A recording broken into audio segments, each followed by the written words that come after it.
We're going to bring on our first guest, and her name is Carolyn Boykin. So we're excited to have her. As you all know, we have Black Odyssey media authors on this show when they release their books, especially. We try to get them on the release date. And Carolyn, if you have any kind of lighting you can use, because you're very dark.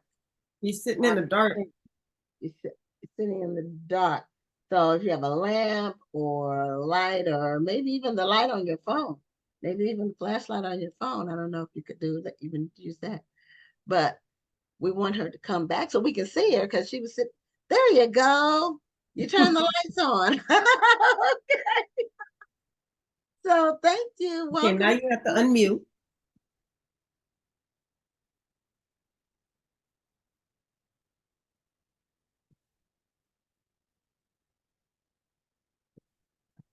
There we go.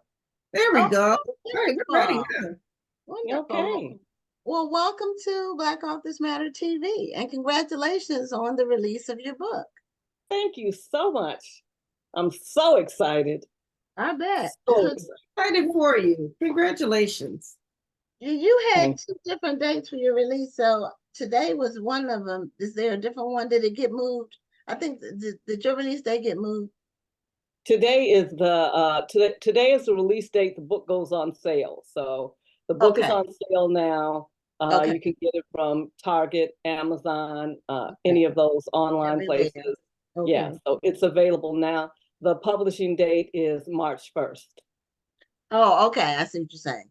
All right. Well, congratulations again on and happy release day. And thank you. Your book, The Knowing, we can see it behind you. What is I like the background. I do too. Thank you. Thank you. Having a little technological difficulty. So I had this background for a virtual reading on Sunday, and do not know how to take it down. So we get to see it again. You should probably leave it up. Yeah, it looks great. Yeah, thank you. Because you want for branding purposes, you want to you wanted to be in people's conscious and subconscious about you as it relates to your book, The Knowing. So tell us about The Knowing. What is that? That's an interesting title. What is The Knowing about? The Knowing is a story. It started out as a ghost story many years ago that my mom had told me, and my mom loved to tell ghost stories, and I love to listen to ghost stories. And through the years, I passed it down. I told it to my children, and later, when I went to Columbia College, I turned it into a short story. And one day, in the course of reading it to my classmates, someone asked the question, "I wonder what made him do it." And I thought, I don't know. I wonder what made him do it. And from that thought, I began to develop a character. And as the character grew in my mind, and I started asking questions like, was he born that way? Or was there something that happened in his life that made him that way? And eventually all the characters came to inhabit the story to tell how Clyde became Clyde. Okay. Yeah. Clyde. That's interesting. My brother-in-law's name is Clyde. So yeah, my husband's closest brother, closest to him in age. That's a name, Clyde. Yeah. So now, is Clyde a real person? Is he the ghost of a real person? Oh no, Clyde is definitely a real person. He is a real person. The question is he a real person with touches of possession?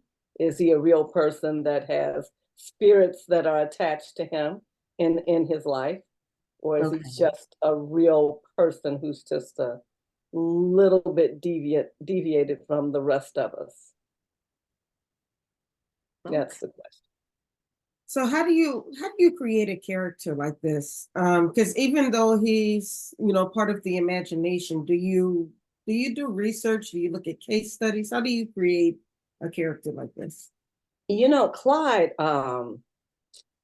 really came into being on his own. I have a thing about my characters that as I sit and write, of course, as a writer, you sort of build your character. He looks like this, he sounds like this, and you begin to put all these things together. But as I'm writing a story, my characters basically live inside my head, and they begin to inform me of who they are and what they do. You know, one of the things that happened with Clyde is I remember my instructor because this was my thesis in college, and so my instructor said Clyde got to die. He's got to go. Did he say like that? He said it just like that. He's got to go. He must die, and I can't wait. And I was like, what? How can you treat him that way? How can you do that to Clyde? I mean, why do you want him to die? And I was like, but what if I don't want him to die? And she's Right. like, oh no, he's got to go. And so, so I had a thing with Clyde. I had a relationship with him. I had a love-hate relationship with him. Sometimes I liked him a lot. Sometimes I felt sorry for him, and sometimes I didn't like him very much either. Um, so he sort of, I would say, he created himself. He Mm. pretty much created himself in my imagination. And as he interacted with other characters, I grew to know more things about him. Yeah. Well, there are some times when we write, um, Rhonda and I are both writers as well. Mhm. So when we write and then we create this really excellent bad person, uh the bad guy or the antagonist or the just the villain, we a lot of times you have to end them, but then sometimes you don't. I mean, it just depends on where you want the story to go. Yeah, yeah, it does. It depends on where you want the story to go. And, there's the struggle, and as writers, there's the struggle where you don't want to make a bad guy so bad that nobody can like him. It's like He has to have some redeeming qualities. there has to be something. It's like, and again, my instructor told me at one point, Clyde was that person. She's like, oh no, he has no redeeming qualities. No one, everyone will hate him completely 100%. So then I needed to go back in and sort of soften him up a little bit, give him some redeeming qualities, maybe. I'll Well, tell you you, can that's one thing sometimes. I like about the Marvel villains. Every Hmm. villain and every Marvel villain is almost an anti-villain because in certain ways they're doing things that on the outset seem evil, but they have Hmm. almost a redeeming reason why they're doing what they're doing. I mean, Right. if you look at Black Panther, if you look at I can't remember all of them, but if you look at Hmm. all of the villains, they all had some reason why they did what they did. And it made you think, well, was he right? Like Killmonger. Some people say Killmonger was right, even though he was the villain. Well, it's like, for me, the characters have that tragic flaw. Yes. They just always have that tragic flaw. Like, actually, he is bad, but, there's always that but. There's always that but. So, I love a tragic flaw in a character. All of my characters are flawed. They're good, but then they have a flaw. They're bad, they have a redeeming quality. That's just something I find that I do all the time. So, um, Sometimes so the redeeming quality may be their physical appearance. They're attractive, which isn't yeah, really redeeming per se, but it well, kind of explains why they're able to get away with some of the things they're able to get away with. Well, that's not the case with Clyde. Okay. To meet this No, Clyde. that very much is not the case. That is not the case with Clyde. His physical appearance is not an appealing quality. In fact, that's one of the things that he has that goes against him. His Okay. appearance is um, he is. I think I said at one point he makes you believe in the boogeyman again. Mm. Oh, okay. Okay. Yeah. So is this, and I don't want you to give the story away, but Yeah. did he suffer some sort of accident or something to Yeah, make it's him look this way? Or when you read the book, you'll see the trauma. He has a traumatic birth. It's okay, okay, a okay, very traumatic birth experience. okay, all Uh, right. so he does, and so that affects him physically. There Okay. are things that are about his physical appearance, and all of that, and all of that goes into the question with Clyde: is it nature or is it nurture? Is it the circumstances of his birth? Is it his physical appearance? Is it what Cora the healer says, something he was born with, a darkness in his spirit that he was born with? Mm. Is it all of the above or none of the above? Those are the questions that Clyde struggles with. And as the reader, you struggle with trying to figure out for him. Oh, okay. It sounds like there are a lot of layers in this story, which makes for a very good narrative. Thank you. I really had, I have to say, I had a great deal of fun writing this book, if you can call it fun. Um, it was as I went through it, as it developed and went in directions that I never anticipated. But I had a great deal of fun writing it. When I was young, I've always liked scary books. Always, I love them all. I Oh, started out with Edgar Allan Poe when I was 11. Had a okay. teacher who read us Edgar Allan Poe, and I thought it was the most fascinating thing on earth. Mm. And at 11 years old, I was in the library reading everything I could find by Edgar Allan Poe, and there was not a lot, but I read it anyway. Then I went on to read Creepy Magazine and Vampirella, and anything that was scary, horrifying. I was your girl. I was the one that was reading it. But as I read all this stuff when I was younger, there were no people of color.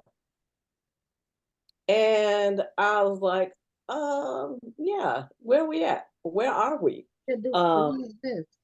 Yeah, right. I knew that my mother told me scary stories, and I'd been hearing ghost stories and things of that nature my whole life. But whenever I was in school and the teacher would pull out a book of ghost stories and read them to us, there were no people of color in them. When I went to the library to get the books, there were no people of color in them.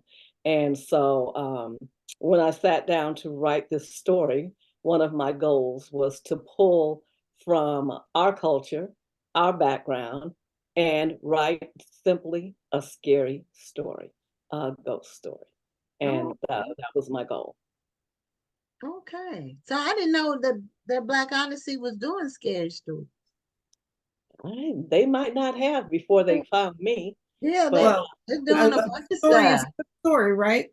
hmm, I said a good story is a good story. a good story is a good story. And I applaud Black Odyssey for taking that leap of faith and and saying that there's an audience out there, and there are people who might want to read it and be interested in a good ghost story, um, a good scary story.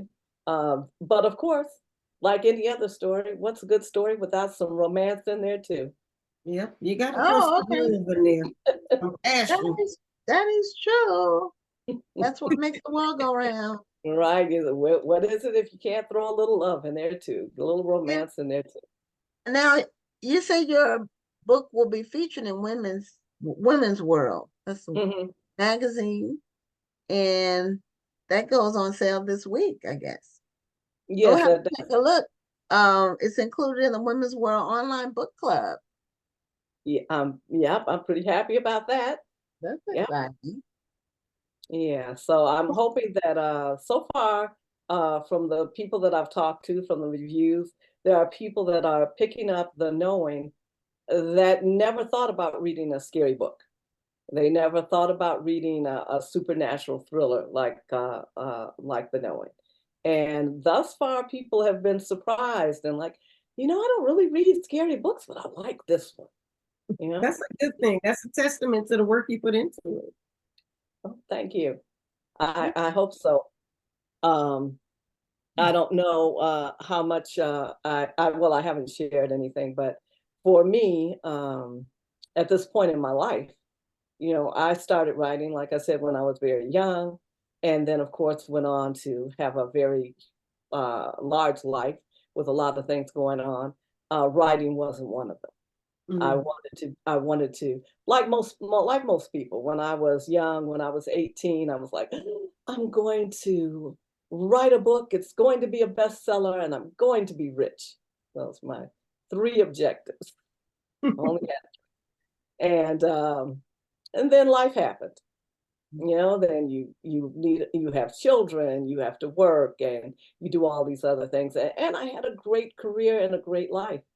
And then at the age of 64, when I thought that everything was supposed to calm down and I was getting ready to retire and go into those sunset years, my job said, you know what, we're going in a different direction and it doesn't include you.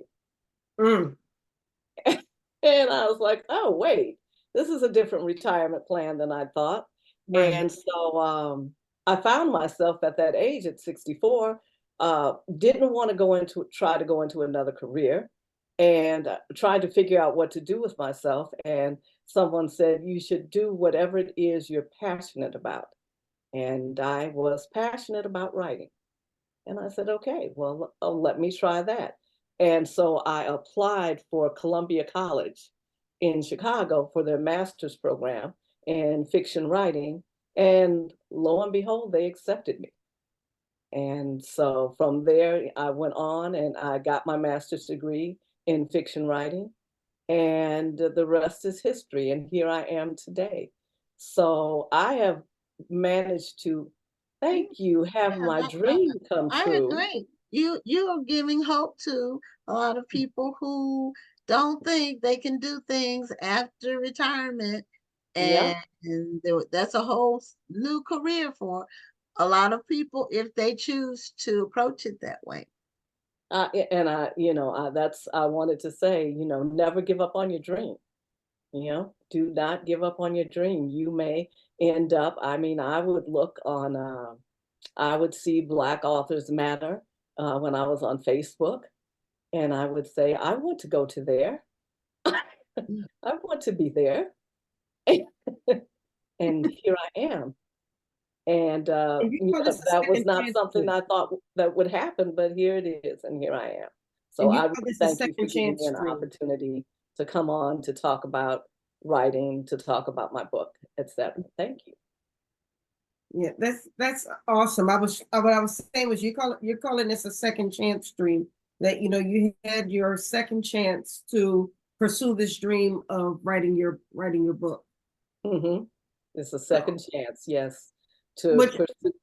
which I Mhm. think is awesome. Now, one thing I did want to know though, because there are so many people out there who just wake up one day and say, I'm going to write a book, and they don't take a class, they don't take a course, they don't ask advice, they just say they're going to write it because they think it's easy. Why did you decide that you wanted to get a degree before you started your book? The reason I wanted to get a degree because a lot of times, especially when it comes to people of color who write, um, there's a tendency for some people to look at them as though they don't know how to create good literature, as if we don't know what it takes to be a good writer. Okay. So I decided that, I said, okay, I don't want anyone looking down on my skills, so to speak, Yes. as a writer. And so I'm going to go ahead and I've been a teacher for numerous years but I'm going to go ahead and I'm going to get my degree. But when I got to Columbia, I remember thinking, oh, first of all, I'm surrounded by all of these very young people who speak a language I really don't understand. And I was like, oh my God, what have I done?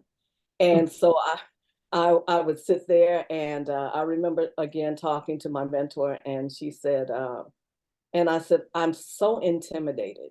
I'm so intimidated by these young people. And I feel like they know things and they're able to do things that I'm not able to do. And she looked at me and she said, you know what? She said, the things they're trying to learn how to do, you already know how to do. Exactly. You do them already.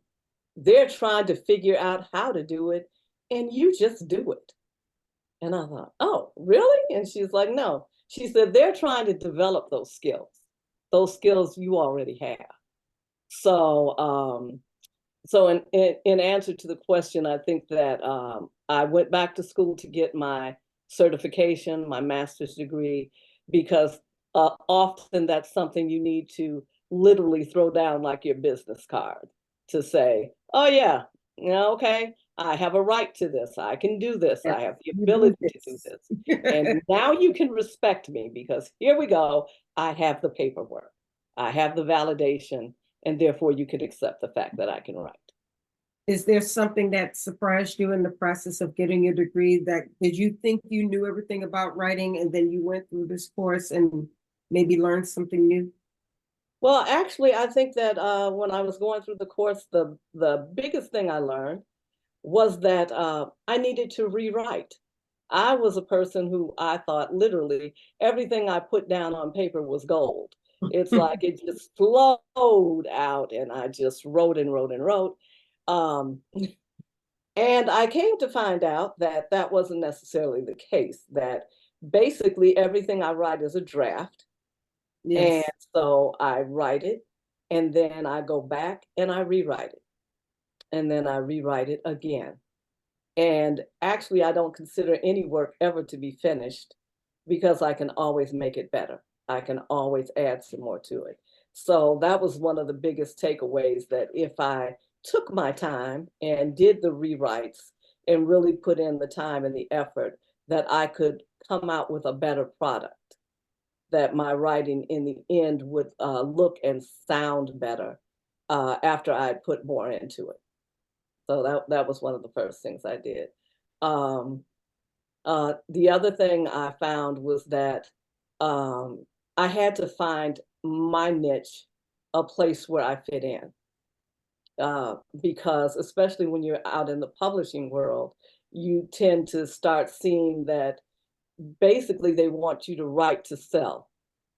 And so you want, you want to write a book, but you want the book to sell. Right. But I basically want to write because, as you said earlier, I want to tell a good story. I want to tell a good story. I want people to be able to walk away and say, yeah, I read that book and man, it made me think about this. It made me feel this way about it. I hated this character. I love this character. I really got caught up in it. I want to tell a good story and I want people to enjoy it. Wonderful. Yeah, Well, we only that have can a be minute. Go ahead. well, it can be a little bit of a trap, but if you want to have commercial success, a lot of times you do have to write what sells. But what sells changes. It It A does. lot does. of times somebody comes up with a new angle or a new storyline and it takes off and everybody sings their praises because it's different from everything else that's out there.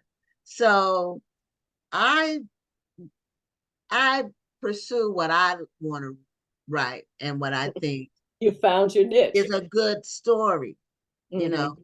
So, and I figure the people who will get it will get it. But I'm not trying to make my living with my books, not yet. I'm maybe later on. But um some people, if they are really literally making their living on books, they have to be more in tune to, what the market wants. I think that's very much true, and I Mhm. think that's the really great thing about doing this second season, Mhm. writing in my second season. I don't have to rely on my writing for my living. Mhm. It gives you I a certain really amount like. of freedom. Right, it gives me that freedom. I want, of course, my book to sell. I want it to be a success. I want all of those things to happen, but I'm not relying on it because, like as you said, if you're out there and you're a writer and you're making your living with your writing, then that's different. Then you're going to have to do things a little bit differently and handle things a little bit differently. But because I am in my second season, I'm like, I'm good. Yeah, I'm good. Right. And you have 4 adult children, 7 Yes, grandchildren, and yes, 6 great grandchildren. So you yes. Yeah, All you're of a that busy is have a lady. true. hands full with family too. All of that is true. Well, Now, Miss sometimes I think about it and I start going through those numbers and I'm like, oh my God, how did it get here? That's a lot. That's Yeah. awesome. Well, Miss Carolyn, unfortunately, we've come to the end of the interview. So, if you, first of all, congratulations once again on your book. Thank you. Congratulations on your release day. Can Thank you remind us where we can find your book and how we can reach out to you? You can find my book on Amazon. Of course, it is available on Amazon, Target, Walmart, Barnes and Noble, Kensington Books, all of the above. Um, you can find it. You can reach me on wordsmithing2911.com. That's my website. If you go to my website, you'd be able to, there are some samples of my writing. So I have like many, many drafts of different stories. So you can sample different styles as well. Okay. Well, Okay, thank well, I you so did much. put blackodyssey.net in the chat. I'm also going to put wordsmithing2911 in the chat as well. Okay, and yes, please, Black Odyssey.